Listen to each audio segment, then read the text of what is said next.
Bu velosiped zolaqların hansı təsirləri var yollara? Velosiped zolaqlar mı?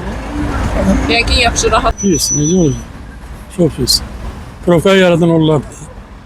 3 yolsa bir tanesi velosiped yoludur, bir avtobus yolu, bir de bizim. Minlərlə maşınlar gedir, hamısı profkada. Günümüz akşamatı biz ancaq profkada qalırıq. Pis. Sıkıntı, sıkılık.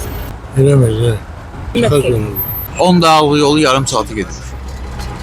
Çox böyük təsirləri var. Təsiri burada necə görürsün? Tıxac. Velosiped sürən də yoxdur. Yol daraldırlar. Təsiri probka daha çox yarana bilir. Yəni zolaq sıxıldığına görə probka yarana bilir. Yəni ən böyük problemi odur, başqa bir problem yox.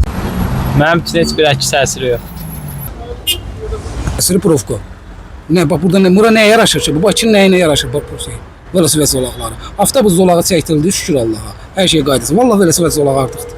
Onda olsun Allah. Qayda tıxacların 99%-in velosiped zolağı yağdır. Çıxa bilmirsən, girə bilmirsən. Vallahi nə bir yandan yaxşıdır, bir yandan da probka yaradır da. Velosiped zolaqları dünyada tətbiq olunan bir hadisədir də. Hər yerdə var. Başı kimi şəhərdə bəlkə də əhəmiyyətsizdir. Çünki tıxac çoxdur bizdə.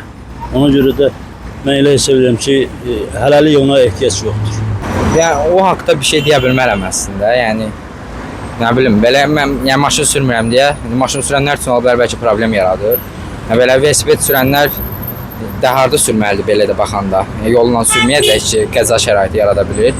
Yəni normal dar yollarda olmasa da biraz geniş zolaqlı yollarda onu eləmək olar. Yəni məncə daha məntiqlidir.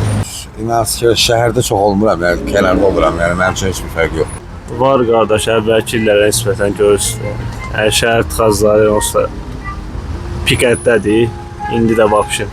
Velosiped zolağı, yəni ölkə o dərəcə inkişaf edən bir zolaqlara yer ayrılsın.